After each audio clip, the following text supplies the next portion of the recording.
That was a Chewbacca right there.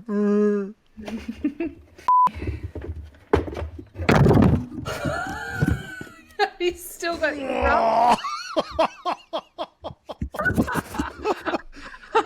Are you okay? Yeah. Do I need to ring an ambulance? No, that's...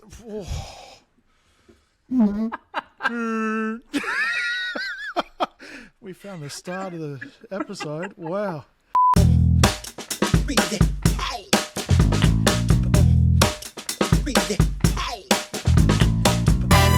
Hello everyone and welcome to this week's Remind podcast. My name's David Masterton and I'm sitting here with the wonderful Dr. Ashleigh Moreland. And today we're going to be talking about quite an interesting topic that I'd say, Ash, both of us are sort of always constantly in this journey of weight gain, weight loss, trauma, healing, all of that, connection, no connection. So how you been? Yeah, this has been really big. I shared on my Facebook page today about my journey with this, and it's been something that I've struggled with for a little while.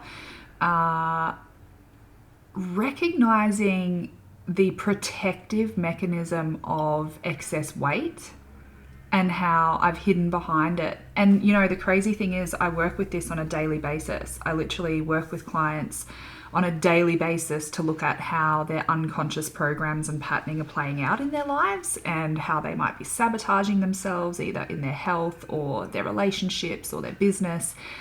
And I have witnessed myself for the last few years gaining weight. I've gained 25 kilos in the last few years, and I have literally observed it happen. I've witnessed it happen, and I've seen it, and I've known what was going on, and to an extent I even knew why, but I wasn't ready to let it go, and I wasn't ready to confront what needed to be confronted in order for me to be free of that. It was really, oh man, it's so big. It's so big. Oh. It definitely sounds like it, and we won't sort of dive into it too much in this episode because we'll sort of stick to the correlation between sort of trauma and healing and weight loss and the journey. But I think you raised a fairly valid point, which is there's knowing's not just enough. Yeah. And so you've got a mechanic that will fix cars every day and be stuck under his bonnet, most mornings to get his car going because it's sort of like I couldn't be bothered. The builder that's constantly got the house in renovation mode. And because sometimes it's a lot easier to fix someone else's issues and give them the same advice than looking in the mirror. I'm the same. I have chronic weight loss fluctuations. I can go from being really happy with my body shape and being really fit to the point where I've run 3 half marathons, to again now probably at a larger size and I'm much larger than I would be happy with, but also knowing exactly what I need to do to get there, but there's like almost zero motivation or there's zero desire. But no, there is desire and there is a little bit of motivation, but there's almost like there's something else. Yeah.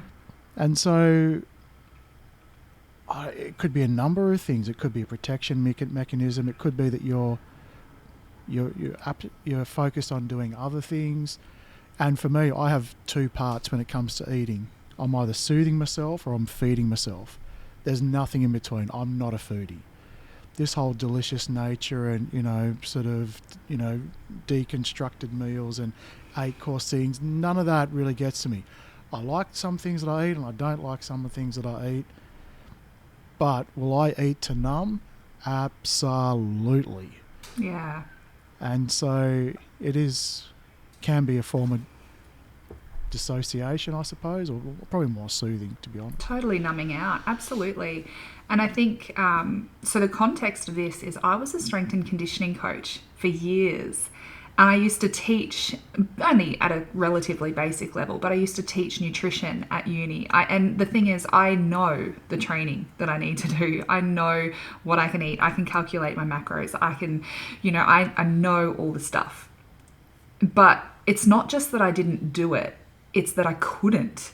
And every time I tried, like I wanted to, but every time I tried, I dug a deeper hole. It's like trying was the slingshot to go back, and then it would launch me forward into an even deeper hole into where I was at.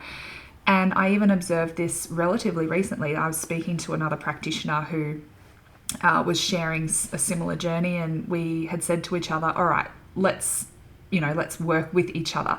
We'll be each other's practitioner, and we'll navigate this. We'll be accountable to each other and all that kind of stuff, which was amazing. And I genuinely wanted that at the time.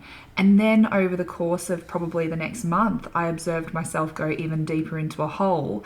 I still didn't book. I still didn't take action. I probably went on a binge even more so, because it was almost like, the way I can describe it is like, imagine someone coming to snatch your handbag or snatch your phone or wallet or something, right, in the street. And it's something that is of such value to you that if someone tried to take it, you're going to fight for it. You're going to go above and beyond for it.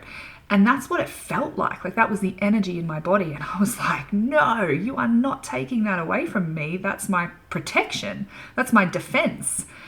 And the crazy thing is just really, the trigger for this was I went bungee jumping.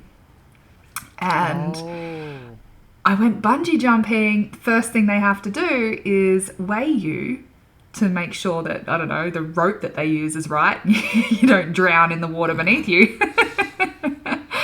And I looked at the weight and I actually was gobsmacked. I hadn't stood on scales in a really long time. I could observe the differences in my body. I could see it. Even in my face, I could see it.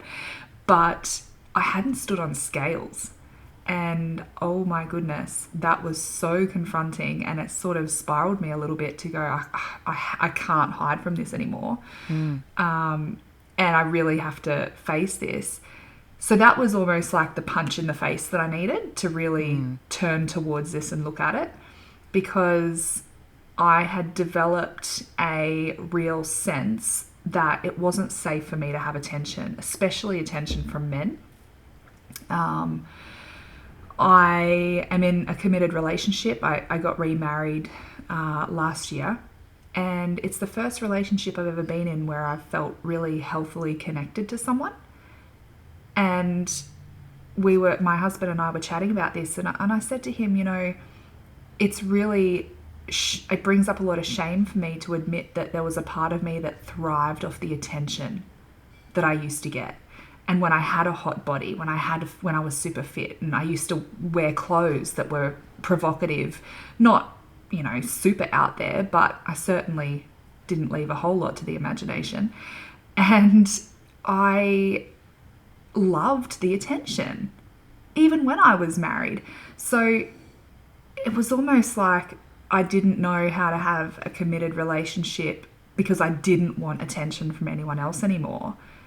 And it felt like attention wasn't safe. And then I had an experience where a guy who was really drunk had just decided that he desired me, and kind of grabbed me by the arm and was like, you're coming with me. And it was a pretty intense experience that gave me the evidence that, see, it's not safe. It's not safe for you to be desired. And the only way you can protect yourself is to make sure that no one desires you. Because if no one desires you, then you're safe, your relationship is safe, and everything's going to be okay. Wow. My heart's beating a bit fast. I can observe that in my body. Wow. That's a massive share. So thank you for that. So, you talk about relationship and fluctuations, right? So you said before you were married, say the first time, looking incredible, nice and fit, loving the attention, all of that. You get married for the first time. and you're still okay with the attention. You still have the body to attract guys, so that's great. You keep on going.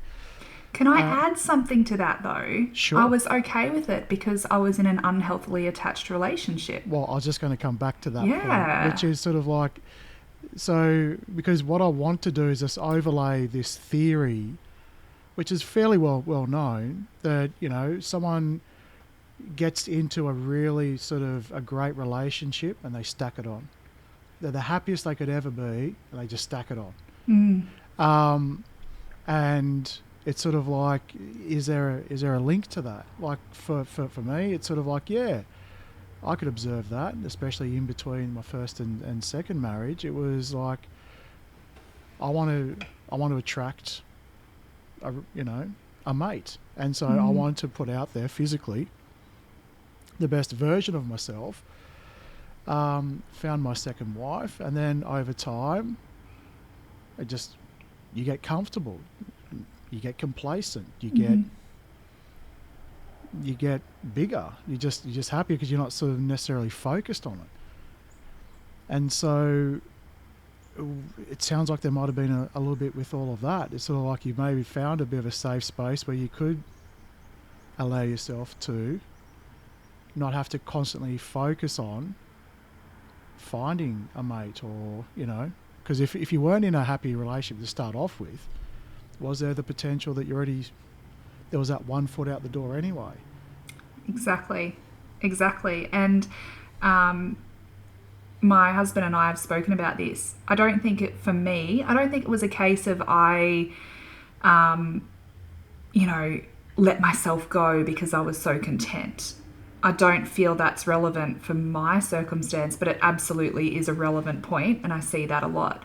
But it really, for me, came down to I was so secure in my relationship that both feet were in. And if I wasn't feeding off the attention and significance that I was getting from that external attention, previous version of me wanted that because I needed it. Whereas this version of me doesn't need it and therefore doesn't want it. And almost to the point of, I don't need it, I don't want it, I need to actually make sure I don't get it. Exactly. That's exactly right. So it was really, really significant. And also, I guess unconsciously, this is so complex. It is such a tangled web, right? I think there was an element of myself that, or a past version of myself, and this is not reflective of who I am today, but it's reflective of the remnants of a past version of me that, because, like you said, always having one foot out the door, I think, and I've reflected on this, I've even spoken to my husband about this, about how I can observe in all my past relationships having an exit plan. It's like I would meet someone and I would kind of analyze them and go, oh, if I was single, you would be a potential, like someone that I might be interested in, which is, I can see now, like that to me is really almost on the cusp of cheating. I mean, not physically acting on it, not anything like that, but it feels dishonest. It feels like I do have one foot out the door and I'm not fully in the relationship that I'm in if I'm thinking about what is outside of it. And I think the really beautiful thing is that the relationship that I have, I'm both feet in, and it's like I don't notice other people. But at the same time, I don't want them to notice me either. Yeah. Does that make sense? It does. Yeah. 100%. It's always like, if I had to sum it up, this part of it, it's sort of like you enjoyed the attention previously as you were looking for, because you weren't fully... I wasn't secure. You weren't secure in the relationship. Or in myself. I wasn't secure in myself. I needed external validation. You weren't all in, whatever it was, yourself, the relationship. And so part of being, I suppose, standing out there's the good part because you've got the actual people are noticing you, and so therefore options are coming in, and you're sort of sussing out the options, and you're sort of soothing yourself as to, don't worry, there's options Yeah. if I choose. Yeah. But then the opposite side is the ones that you're happy with, the attention, there's probably 5, 6, 10, 20 different other guys giving you attention that you're like, no thanks. Right? That, for the ones that you're cherry picking out the good attention, there's a whole lot of bad attention coming your way. And so, but during that time where you needed to know there was options and to know that there was a way out, you put up with the shit side of it, which was the unwanted attention. Yeah, And which can feel threatening and unsafe. And so now you're in a position where you don't need, there's no, as you said, you're 2 feet in, you're completely comfortable. There's no need, desire, or even thought of, well, if I needed to, do I have options? Now all you're trying to do is just get rid of all the unwanted attention. Yeah. If that's... And even in right down to thinking about how I would dress, right? Like, I used to dress always wearing really low cut tops and short skirts, dresses, those kinds of things. And reflecting on how, like, and I raised this with my husband, I'm like, I know this sounds so stupid, but like, if I had a hot body, I don't even know what I would wear, because I feel like I'm gonna want to wear like turtlenecks, and just, I don't want people to look at me because of them and their issues. And his response was kind of like, yeah, but that's them. If they desire you, that's because that's them, but don't rip me off. That kind of thing, Exactly. But think of it this way. When you used to dress yourself back then, were you dressing yourself for you, or you dressing yourself for somebody else? Well, I think it's actually both, because it was dressing myself for the part of me that needed the attention and validation of others, right, but dressing myself for them so that they would notice me. Gotcha. And did you feel comfortable? Oh, absolutely. Because Gotcha. I had so much confidence in my body. I knew I was fit. I knew I looked good. Great. Okay, so... But it was weaponized. I weaponized my body, and I weaponized how I looked to get the validation and significance that I was craving. And, I was so oblivious to it. I guess, and I see this quite a lot as well, where people, on the one hand, will say to me, oh, I don't want this attention, I don't want this, or I don't want to attract that. But then when you look at what they are putting out there, how they are showing up, well, they're magnetizing that attention in the first place. And so even though consciously they're saying, I don't want this attention, their actions and behaviors are suggesting otherwise, because they're still putting out, lingerie photos and all this sort of stuff, and I'm not shaming that, not even a little bit. I absolutely advocate for body confidence and empowerment. But if there is an unintended consequence of that, know that you are contributing to the outcome, and there's something that you can do about it, which doesn't have to be gain 25 kilos. Yeah. And I think of it this way. I love the beach, but I hate sunscreen. And so the outcome there is you're going to get sunburnt, right? You don't necessarily want to get sunburnt, and that's not the stuff you're focusing on, but you love the beach. Yeah. And so obviously whatever it is that's triggering them into that pattern, they 100% right. I don't like the attention, but I love the beach. Yeah. There's something I'm being drawn to, which I've then I've weighed up what it is, and getting that is more important than the consequence of what's happening. Yeah. And I think it's quite interesting how you do it you've come to sort of the weight loss or the weight gain and the weight from an attention thing. For me, it's very different. It's just a function of how much soothing I'm doing for myself. And I'm sure there's a myriad of other reasons why, which we can't go into all of them in this episode. But it comes down to, okay, we kind of get a bit of awareness around this. And I think for yourself, it's sort of like, okay, you're at a point now where you're starting to feel, you know what? I'm a bit more confident in myself. I'm more confident in the relationship. And if you're okay with your weight, going bungee jumping would have really triggered anything.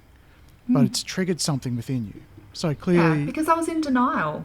I was refusing to look at something because I knew it would be hard to look at, and I didn't feel ready to stop. I didn't feel ready to do anything about it. And so now you're ready. This is probably the crux of the episode. How do we start to look at... Because technically, on paper, not only are you very well adversed in dealing with trauma in people, in others, plus you know how to do everything when it comes to the practical sense of, I think you were saying, was it a personal trainer or you're a coach? Yeah, I was a strength and conditioning coach for years. You have zero excuses. You got all the knowledge in the world to be able to when it comes to barriers, like if you think really about the barriers, it's not knowing. If I don't know any different, then I can't do anything about it. Yep. I could know but not have the tools and resources. But I knew I had the tools and resources. I even had the want and desire. What I didn't have was safety. Okay, it was not safe for me to let go of that.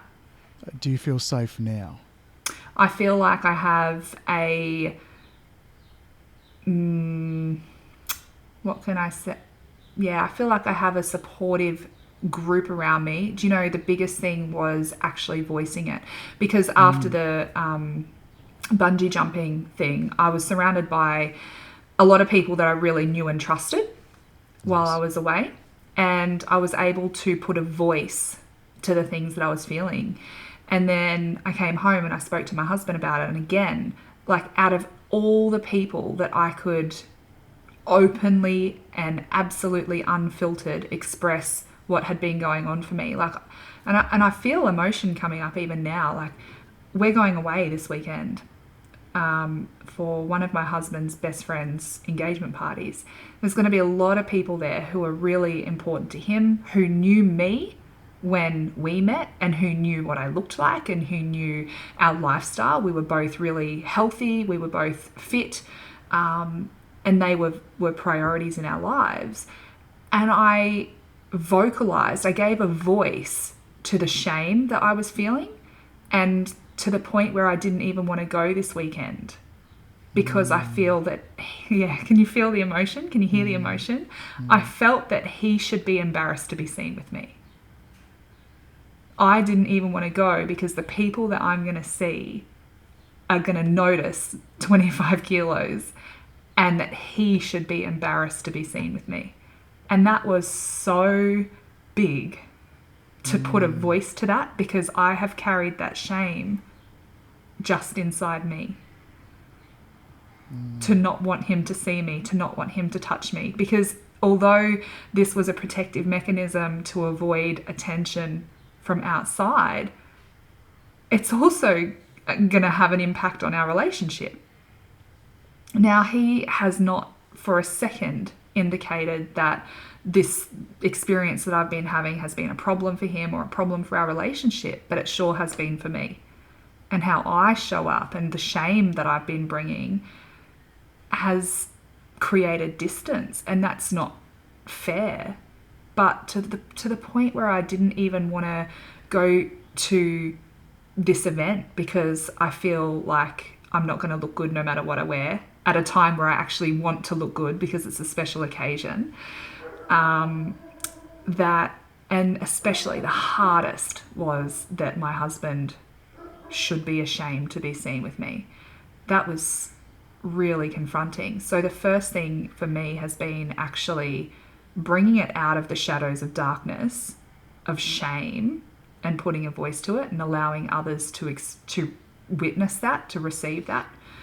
I'm covered in goosebumps. That was really hard, but I feel like that's the biggest step, because as soon as you put a voice to something and other people witness that voice, you are at a much higher level of accountability of people who want to support you and hold you and, move through that with you. So I feel like I've created support where before, because I wasn't ready to let go of it, I didn't want the people closest to me to know because I knew they would support me to get out of it, and I didn't want to get out of it because I needed it to keep me safe. Wow, big one. Big one. Amazing share. I can definitely feel the emotion with all of that. One thing I'd like to maybe just finesse in that statement is when you put a voice to it, you bring yourself accountability. For me, it's more of like if you bring a voice to it, you're bringing compassion to it. You're not pushing it down. You're embracing it and allowing it to then bring it to be resolved. Because I think if anyone's listened to anything that we've said before, pushing it down and putting it away or pretending that it's all right, even that go against what you feel to be your true essence. And I think, when we go back to who is self, like who are you, there is a physical form that's attached to that, which you resonate to. And a bit like yourself, I'm not completely in sync with my physical form. I'm a bit too heavy. I'm a bit too flabby. But that's okay, because I'm going through a sense of I am doing some healing at the moment. I'm very focused on other things, and I am pushing as much as I can on things that I need to do, but there's resistance. Yeah. But accountability, yes, but really bring it out to sort of go, it's okay, because in the past it was there to protect you. Everything that's within you, when it comes to these traumas, was a protective mechanism. Yep. And so it's not something that needs to be ridiculed, judged, poo-pooed, bad. It needs to be allowed to sort of move on, pass through. It's no longer serving. Yeah. But it just comes to the crux of everything that you and I talk about, and the listeners out there that do listen to it. So like, you might have the desire, you might have all the tools, but shit, everyone's in the same boat when it comes to, there's always something else that just might be there for you to learn, and it's okay. Yeah. And not only that, it's like I said, knowing is not enough. I could have been, this whole time, I could have been working with the most skilled practitioners on the planet. And despite their best efforts, I still wouldn't have made the progress. And here's why. Because I needed the weight to be safe. So regardless of what we know, regardless of what we're doing, regardless of our trying or our wanting, the number one step has to be establishing safety. Now, having connection and community is one way to ramp up safety, because when we are held by people who we trust, that promotes safety. But there is an environmental safety, and then there's an individual nervous system level of safety. And for me, I can really identify, in fact, I think that's why I avoided my environment so much with this, and I kept it to myself, because I knew there was safety in the environment, but I still didn't have safety within me. So if I brought this into the environment, it meant that the thing that was holding on within me had to grab on tighter, and it took me deeper down a hole. So it really has to be, the first step is establishing safety. What is the evidence that you can be safe without this? If you're not using this to keep you safe, what is the evidence? So for me, it's really reflecting on, if I do get attention from someone, what's the evidence now that I can be safe in that? If someone was inappropriate towards me, what's the evidence now that I can be safe in that? That I can set boundaries, that I have the language to use, that I can be strong enough in myself. If I were to have attention, if I were to look a certain way, what's the evidence that my relationship is still stable and still grounded and still healthy? So it's working through all those things. And that can be something as simple as literally just writing down, like getting a pen and paper, going to all those things and looking for the evidence. And if there is anything missing, knowing that as adults, we are not helpless. As adults, we are not victims. Generally speaking, as adults, we can find resources. We can upskill. We can become more empowered. And so that's kind of the journey that I'm starting. I'm not even going to say I'm on. I'm like, 3 days in. But I have to say, I just outside my door there, I bought a like a walking pad, so a treadmill that is literally just the bottom part, so that I can walk at my desk during the day. Because I looked at all the excuses. What are all the excuses that I have used about my weight? And one is time. So now I spend however many hours of my day at my desk, I can walk on the walking pad just underneath my desk. So that's going to increase my activity. And another thing is just meal prepping. So I meal prepped for the week. And something I've been really considering is, well, how do I make this a lifelong thing? I don't want to have to avoid, say, pizza forever. So how do I create healthier relationships with food when I haven't had one for the last little while because it was serving a purpose? And something I was even just thinking about today is setting an intention. Like, instead of eating a whole pizza, sitting down and going, before I start eating, how hungry am I? On a scale of 1 to 10, how many slices am I going to eat to satiate that hunger? And making that intentional decision before I start eating, as opposed to digging in and going, oh, gee, that tastes nice, I'm going to eat the whole pizza. I don't want this to stop. Yeah, No, gotcha. yeah, exactly. Yeah. It's totally comfort eating. Totally. So, yeah, it's going to be an ongoing journey, but very much just the start. I had a massive win yesterday. The kids and I, and my husband, went to the movies, and they were eating Skittles and popcorn and all the stuff, and not a single thing crossed my lips, which was pretty cool. Wow, that's control.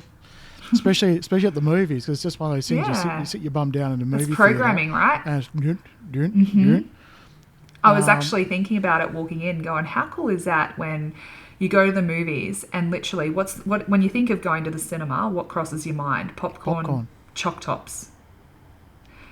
And that, it's so simple. Their menu is so small and so basic, yet people almost can't resist it because the two go hand in hand. We've been so programmed that movies equals popcorn.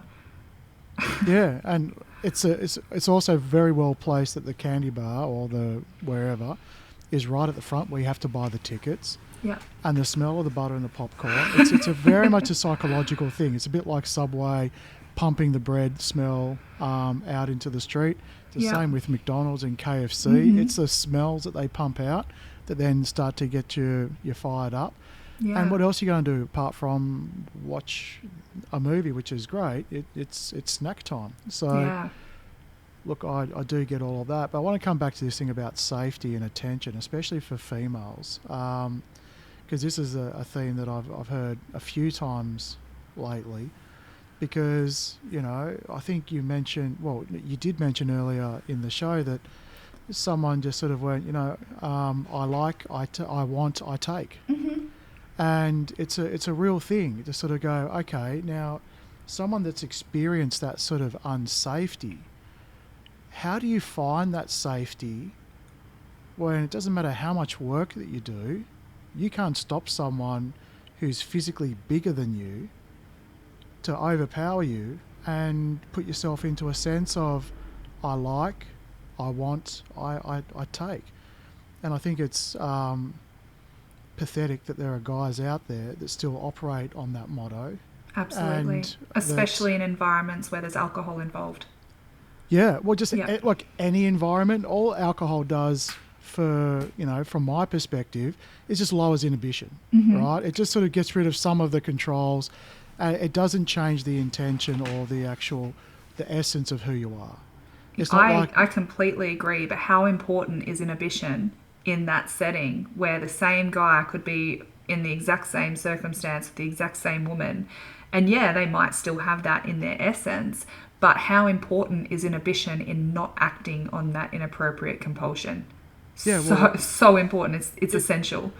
Absolutely. And, so I haven't seen as much when it comes to sort of physically doing things like this at the moment, but there's still, it doesn't stop, me hearing about experiences with other females about, incredibly inappropriate discussion, Yeah. talking, and being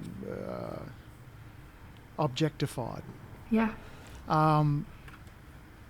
Because I have no idea, because I don't sit as a attractive female that's been oogled over.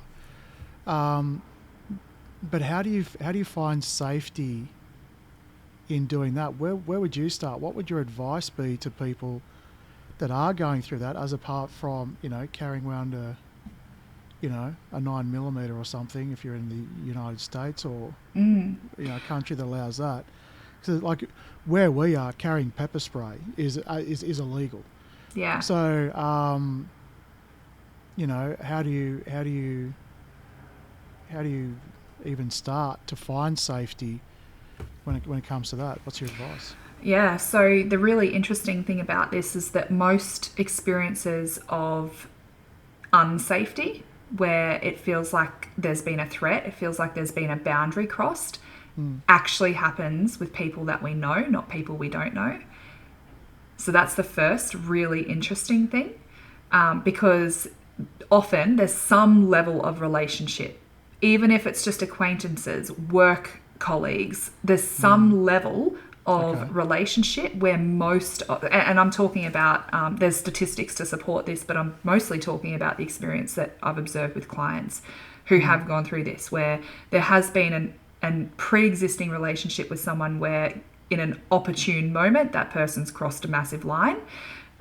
So that's a really interesting point. And alcohol's been involved quite a lot as well. So the first thing for me, and this actually happened when that incident occurred that I shared about, I haven't been drunk since then.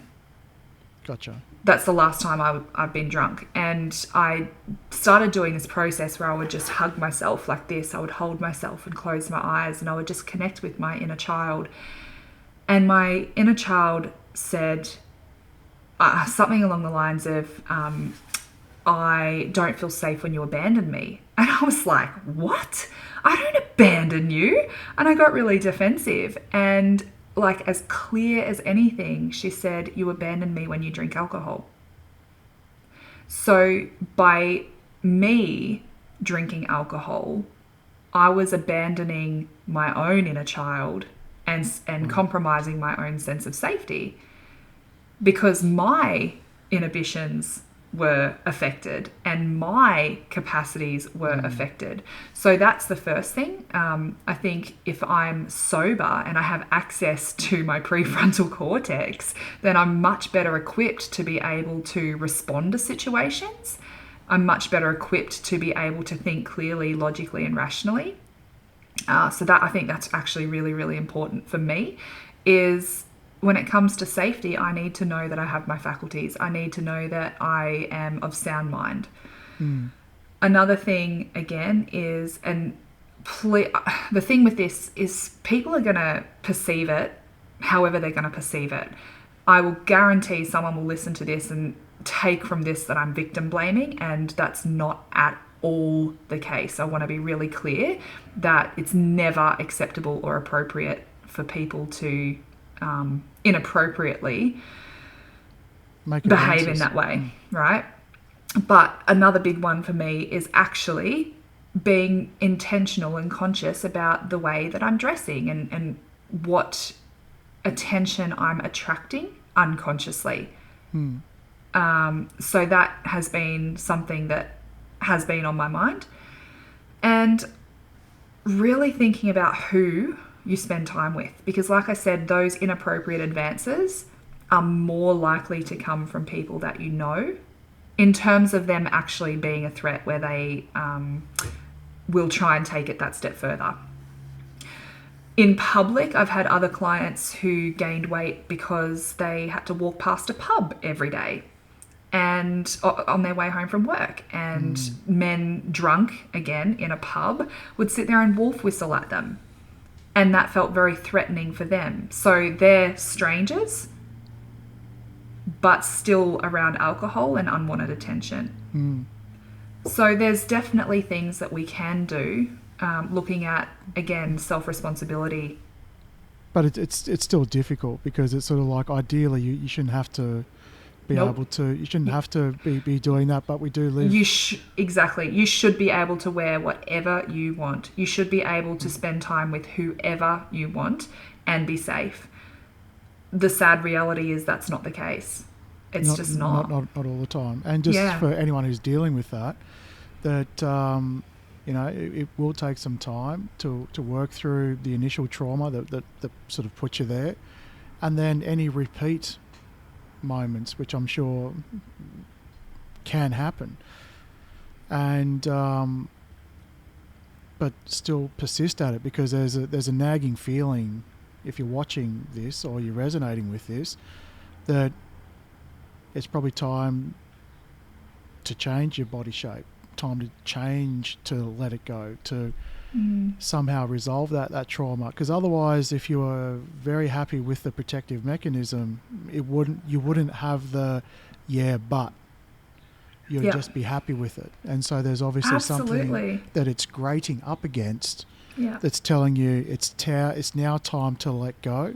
And I think that's really important, Dave. And I think it's really important that we distinguish between people who are carrying excess weight, but who are absolutely at peace, who have confidence, who feel safe, who are empowered, as opposed to someone, if that is you, amazing. No one 100%. Is suggesting you need to change a single thing. Absolutely. But this is more for people who feel disempowered, who are experiencing shame and guilt, who are feeling like they want to change but absolutely can't, or they're sabotaging it, or it feels like no matter what they do, they can't achieve their goals.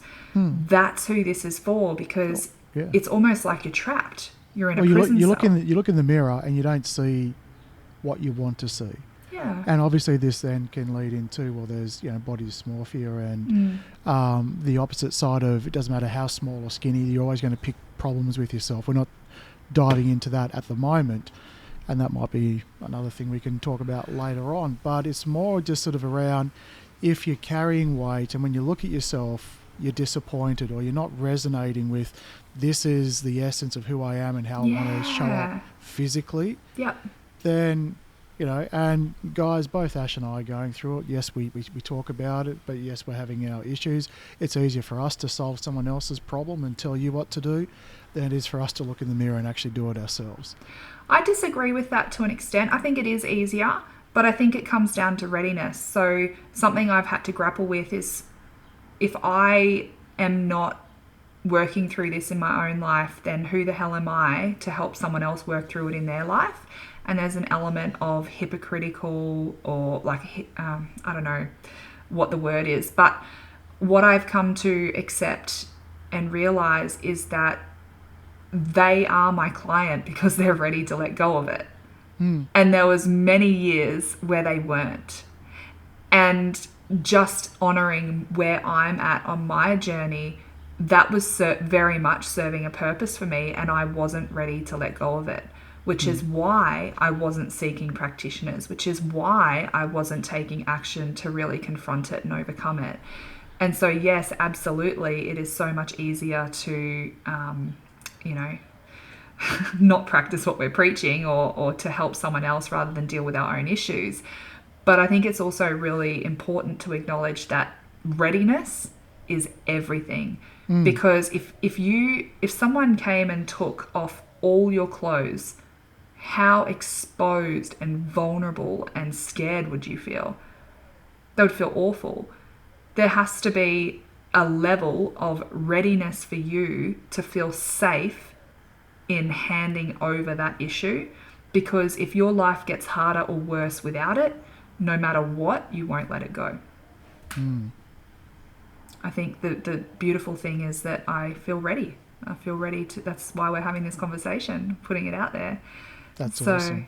If other people feel ready, I don't know, what's your next step? where to from here? How do you establish safety? Well, and it comes down to, like, we look at the same thing when it comes to, weight loss and weight gain, not just in its own thing of it's just all dietary. Yes, it is. That's what's got us to that point, but there's something beyond that. There's behaviour. So there's a trigger, there's a trauma, there's whatever you want to call it, sort of sitting there feeding that. Yep. Yes, pun intended. But you have to go back to what that is. So for you, it's a sense of safety when it comes to attention. For me, it's about what am I soothing at that point. And for others, it might be different. And so for us, it's about going back to that point. Yeah. And as you said, yes, being ready and addressing that point first. And also sort of knowing you're going to have ebbs and flows. But don't be critical of yourself when it comes to looking in the mirror or jumping on the weight scale. Maybe, like for me, what I'm doing is I'm taking my time. I'm absolutely aware and I acknowledge I'm not the physical state that I resonate in. So there's a journey to be had, but I'm not looking at myself in disgust and despair. Yeah. Because that, to me, is not a vibration I want to be putting out there. I just acknowledge what the body's done for me up until now, and there's a reason why I'm here, and I'm going to give myself time and space to get there. I think the readiness that you said before really sort of resonates with that. And so you can do some things to push through. It's not always just going to be super easy and flowy. So you go back to what that is and then try and put some actions in place to do that, because once you start, you get momentum. Once you stop, you get momentum. There's momentum in whatever you do. Yeah. So for me, I also do mentoring with the Raise Foundation, which is about mentoring kids in schools, typically in around year 8, and they're doing a challenge this month, October, when it comes to the 112 kids that commit suicide each year. And so they have a thing where you can walk or run 112 kilometres during the month, and you can raise money for the program. So I'm doing that. So that's a commitment of 4 kilometres every day during October. I've bought myself my Garmin watch, which I'm very happy with, and I'm very well prepared. I still haven't pushed myself yet before October, but you know what? It's going to be one of those things that, for me, again, in my personal circumstance, I kind of need something to give me sort of a bit of a kick. Yeah, so absolutely. Yes, that accountability that you talked about before has its place. Yeah. The really interesting thing about that is, again, what we're doing is only a part of it. Like, I did the 75 hard challenge and I absolutely smashed it. That's 2 45-minute exercise sessions a day. It's like it's really intense for 75 days, and I finished it. And although I was a hell of a lot fitter, the scales hardly moved, because unconsciously my body didn't want to let go of the weight that was protecting me because it needed it. And so, you can see this in so many different ways. I've had, intergenerational trauma with ancestral trauma, and at a DNA level, people who have lived through famine, people who have lived through this sort of stuff where it is encoded into their DNA that they need to store weight because otherwise they will starve. This ancestral DNA stuff is so big. So it's not just as simple as I'm just going to exercise more and I'm going to eat better. Your body also needs to get recoded that it doesn't need to hold the weight anymore. You can walk, run, eat, all the right things, but until your body gets the memo, hey, it's safe to release it and not just lose it, because just like our keys, we find what we lose. Just like our phone, we find what we lose. We don't just want to lose it, we want to release it so that it stays away and stays off. And I think that would be my encouragement to you, Dave, is really cool that you're doing that in October. But if you really want it to make a difference to your body, and the weight that your body is holding and carrying. Allow your body to communicate with you and you to communicate back to it why it's safe for the weight to go and for your fitness to improve and your health to improve in all those other ways. It's fascinating when you mention about like the ancestral. Like you can imagine generations in the past of people dying from starvation. Yeah. When you apply that to some, and it's not an excuse, right? It's just, I'm not sort of saying all fat people, it's because of that. But you could just imagine how we would attack something like that now. Yeah. Yep. With that kind of understanding, because it's sort of like, well, it makes perfect sense, as opposed to just put the hamburger down, son, right? Just have some willpower, just do the push-ups, do the weight training, just. So this is, I've enjoyed this one, and I do appreciate you doing it when, in a fairly raw state. Yeah, absolutely. And if you're resonating with it, let us know in the comments. Yeah. I'm going to be sharing my journey. My intention is to continue to share openly, not as a practitioner, purely as a raw, real human navigating this journey myself. So we might link the Facebook group into the comments if you do want to join me on that journey, or you want to go on that yourself but have some comrades on the way. Jump in the group. I just want to really make it clear that it's not going to be practitioner Ash. I am not showing up as your practitioner in that group. It's raw Ash. It's raw, real me. I'm going to be sharing the highs, the lows, what I'm finding is working, what I'm struggling with. And I am absolutely confident that in sharing that, it will help others as well to have self-awareness and while we're there, I'll share the link for the fundraising for the Raise Foundation. Does a great job in mentoring, and it'll keep me a bit more accountable in doing the 112 steps during October, and we'll check in at the end of it. Yeah, can't wait. Are you gonna do any body composition or weigh yourself or anything before and after, and take photos and anything, or it's just going to go? You're just going to go do it? I just know that the funny thing is, when it comes to running, I know my soul loves it. Really? I can't get into weight training as much as I really. It's a real ask, but when I'm running, it's like I'm free. Wow. It's really bizarre, and so that's why especially the longer runs. Like, I'm not the fastest thing on two legs, never have been, never will be, but I can plod for the longest of times, and so. So yeah, and also next year I'm going to be doing another half marathon. So wow. And I'll see from there, once I get to there, whether I bite the bullet and go for the full marathon. That's awesome. Have you got a half marathon in mind for next year? I was thinking the Cadbury's marathon, because I always enjoy getting the chocolate bag at the end of it. When is that? I think it's in January, but I might have left my run a bit late. But there's also a really big challenge in there where if I get my skates on, I could probably do it. So I don't know, but it'll be either that, or it would be the much longer, the much grueling Point to Pinnacle, which is going from Rest Point Casino, which is basically water level in Hobart, to the top of Kinunyu, which is Mount Wellington.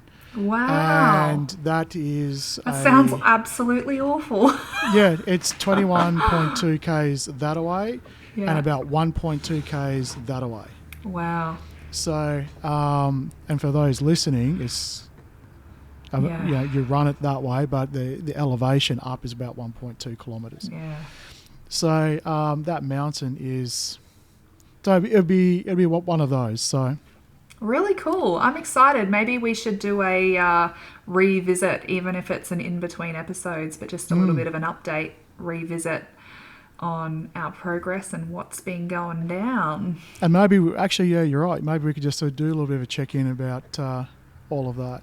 Yeah. All right, been guys. awesome. Thanks for joining us today. And if you have questions, comments, queries, please let us know, especially if this resonated. Join us in the group. We really, you're not alone. If you've resonated with this, you are not alone. We're in this with you, and you've got this. Absolutely. Bye-bye. See you later.